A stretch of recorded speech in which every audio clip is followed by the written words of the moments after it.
नमस्कार दोस्तों, मैं फिर से हाजिर हूँ एक नई कहानी के साथ। बने रहें कहानी के अंत तक। संतोष की नेक दिली। एक गांव में खिलौने बेचने वाला रहता था। उसका नाम संतोष था। अपने नाम के अनुरूप वह संतोषी भी था।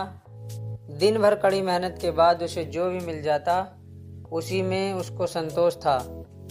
एक दिन वह पास के गांव में खिलौने बेचने गया। उसके चारों ओर बच्चों की भीड़ लगी थी। बच्चे खिलौने खरीद रहे थे। अचानक संतोष की नज़र भीड़ से अलग खड़े एक बच्चे की ओर गई, जिसकी आयु लगभग 5-6 साल की होगी। बच्चा लगातार एक गुब्बारे की ओर देख रहा था। बेटे, तुम्हारा क्या नाम है? क्या तुम्हें गुब्बारा चाहिए? संतोष ने पास जाकर पूछा।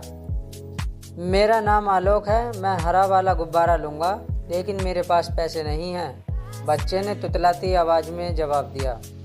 कोई बात नहीं बेटा, जब तुम बड़े हो जाओगे तब मुझे पैसे दे देना, संतोष ने हरा गुब्बारा उसके हाथ में पकड़ाते हुए कहा।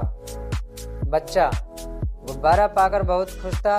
संतोष भी खिलौना बेचने में लग गया। अचानक उसके कानों में किसी औरत की आवाज़ पड़ी।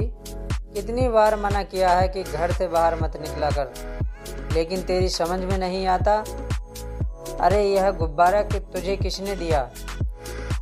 बहन, मैंने दिया यह गुब्बारा। बच्चा गुब्बारे की ओर देख रहा था। मुझसे रहा ना गया तो दे दिया। वैसे भी बच्चे तो भगवान का रूप होते हैं, सारी दुनिया के होते हैं, संतोष ने औरत का गुस्सा भांपते हुए उसे समझाकर कहा। कैसे होते हैं सारी दुनिया के? यह मेरा बेटा है। एक गुब्बारा देने से यह तेरा थोड़े ही हो जाएगा। अरे तुम लोग इसी तरह रूप बदल बदल कर आते हो और बच्चों को उठा कर ले जाते हो। औरत ने गुब्बारा बच्चे से छीनकर संतोष को थमाते हुए कहा। संतोष अपने गांव वापस आ गया। उस दिन उसने कुछ खाया पिया नहीं। उसे रात भर नींद न आई। वह उसी बच्चे के बारे में सोचता रहा। कुछ दिनों बाद वह फिर उस गांव में पहुंचा। दिन भर खिलौना बेचने के बाद वह अपने गांव की ओर चल दिया। उसे गांव पहुंचने के लिए बीच में जंगल पार करना पड़ता था। अभी उसने जंगल में प्रवेश किया ही था कि उसके कानों में किसी बच्चे के रोने की आवाज़ पड़ी। वह आवाज़ की दिशा में तेजी से बढ़ा। पास जाने पर उसने बच्चे को देखा तो सहम सा गया। यह वही बच्चा था जिसने उसे गुब्बारा दिया था। बेटा, इतने घने जंगल में आने का साहस कैसे हुआ? तुम्हारी माँ को पता चलेगा तो तुम्हें बहुत पीटेगी, संतोष ने पूछा। बच्चा चुपचाप था। डर की वजह से उसके मुंह से एक शब्द नहीं निकला। संतोष ने बच्चे को गोद में उठाया और वापस उसके गांव की ओर चल दिया।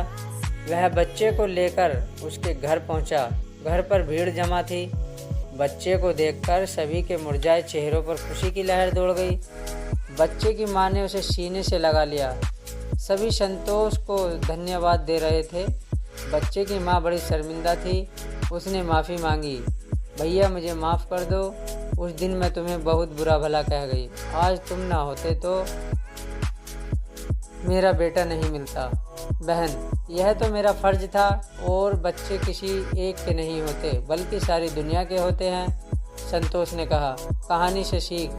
सच्ची दया और मानवता का कोई भी कार्य, चाहे वह कितना भी छोटा क्यों ना हो, समाज में बड़ी सकारात्मक बदलाव ला सकता है।